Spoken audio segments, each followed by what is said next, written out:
Hi friends, welcome to our channel. இன்றைக்கி நம்ம வீடியோவில் என்ன பார்க்க போகிறோங்கன்னா புளியோதரை வந்து நைட்டு மிச்சமாக சாதம் இருக்குல்ல, அதை வச்சு எப்படி செய்யுதுன்னு பார்க்கலாம். வாங்க வீடியோக்குள்ளே போகலாம்.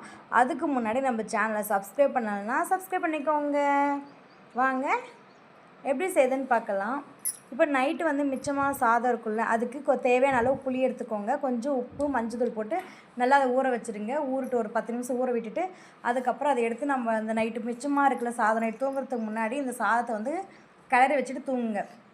நல்லா வந்து அதை போட்டு புளி தொக்கை மட்டும் எடுத்துகிட்டு நல்லா கெட்டியாக இருக்கணும். புளி இந்த சைஸில் நல்லா கெட்டியாக இருந்துச்சுன்னா எடுத்து சாதத்தோடு நல்லா மிக்ஸ் பண்ணிடுங்க. நல்லா ஃபுல்லாக மிக்ஸ் பண்ணி அதை வந்து அப்படியே ஒரு அழுத்தி அப்படியே ஒரு மூடி இது மாதிரி நல்லா அழுத்தி விட்டுக்கோங்க. அழுத்தி விட்டு மூடி போட்டு வச்சுருங்க. மறுநாள் காலையில் தான் நம்ம எடுத்து பார்க்க போகிறோம். அதை பார்த்திங்கன்னா நம்ம நைட்டு எடுத்து வச்சது காலைல பிறகு நல்லா வந்து உப்பு மஞ்சத்தூள்லாம் நல்லா இதாக இருக்குது.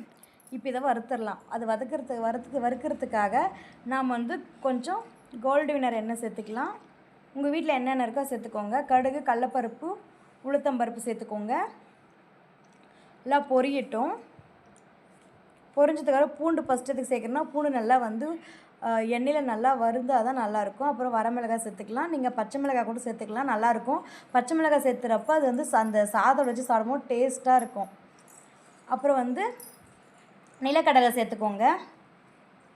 நல்லா சேர்த்து நல்லா வறுத்துக்கணும். அதுக்கு ரொம்ப தீயக்கூடாது. மீடியம் ஃப்ளேமில் வச்சு நல்லா வறுத்துக்கோங்க. வறுத்துட்டு கொத்தமல்லி கறிவேப்பிலை ஃபஸ்ட்டே கூட சேர்த்துக்கலாம், இல்லை ஃபைனலாக கூட சேர்த்துக்கலாம், ஒன்றும் பிரச்சனை இல்லை. நல்லா சேர்த்து வறுத்துக்கோங்க. நீங்கள் உப்பு வந்து சாதத்தோடு சேர்த்துருப்பீங்க, பத்தலைனா கூட நம்ம அப்புறமா வந்து சேர்த்துக்கலாம், ஒன்றும் பிரச்சனை இல்லை. நல்லா வந்து வதக்கிறப்ப பார்த்திங்கன்னா இது வந்து டேஸ்ட் நல்லாயிருக்கும்.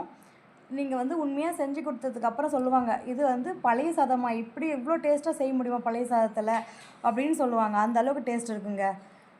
இப்போ நம்ம மீடியம் ஃப்ளேம் எதுக்கு வச்சுருதுக்குன்னா, இல்லைனா தீஞ்சிரும். கொட்டை வந்து உள்ளெல்லாம் மேலே தீஞ்சிச்சுன்னா நல்லா இருக்காது. அதனால் மீடியமில் வச்சு நம்ம என்ன ஆகும்னா வறுக்கிறப்போ தீயாது. பாருங்கள், மிளகாய் எதுவுமே தீயாமல் நல்லா இருக்குது பாருங்கள். நல்லா ஒரு பொன்னிறமாக வரணும், பார்த்தாலே உங்களுக்கு தெரிஞ்சிடும். பாருங்கள், இது மாதிரி நல்லா வதங்கிருச்சு. இப்போ நம்ம ஸ்டவ்வை ஆஃப் பண்ணிவிட்டு இதை சேர்த்துக்கலாம். இல்லைனா மீடியம் ஃப்ளேமில் கூட வச்சு சேர்த்துக்கோம். ஏன்னா நம்ம நைட்டு சாதம் இல்லை, இது சூடாக வச்சுங்க, அதுக்காக நல்லா வந்து கொட்டி மீடியம் ஃப்ளேமில் வச்சுக்கோங்க. இல்லாட்டி கீழே இறக்கி வச்சுட்டு கூட நல்லா கிளறிட்டு ஒரு 10 செகண்ட் இல்லை 20 செகண்ட் வச்சு ஸ்டவ்வில் கிளறிக்கலாம். பாருங்கள், நல்லா மிக்ஸ் பண்ணணும். இப்போது நீங்கள் மிக்ஸ் பண்ணும் போது வந்து உப்பு கம்மியாக இருந்தால் உப்பு சேர்த்துக்கோங்க. வேறு எதுவும் சேர்க்க முடியாது, காரம்லாம் சேர்க்க முடியாது, உப்பு மிளகா சேர்க்க முடியும். அது ஃபஸ்ட்டு நீங்கள் வரமிளகாய்லாம் சேர்த்துக்கோங்க. பச்சை மிளகா சேர்க்குறப்ப பார்த்து சேர்த்துக்கோங்க. குழந்தைங்களாம் சாப்பிட்றதுனா பார்த்து சேர்த்துக்கோங்க. அந்த பச்சை மிளகாவோட சாதத்தை வச்சு சாப்பிட்டா நல்லாயிருக்கும். அவ்வளோதாங்க, நல்லா வதக்கியாச்சுங்க. சூப்பரான பழைய சாதத்தில் புளியோதரை ரெடி. கண்டிப்பாக ட்ரை பண்ணி பாருங்கள், எல்லாருக்கும் பிடிக்கும். பாய் ஃப்ரெண்ட்ஸ், நெக்ஸ்ட் வீடியோவில் பார்க்கலாம். நீங்கள் செஞ்சு பார்த்துட்டு உங்கள் கமெண்ட் என்னவோ கமெண்ட் பாக்ஸில் கமெண்ட் பண்ணுங்கள். டாட்டா.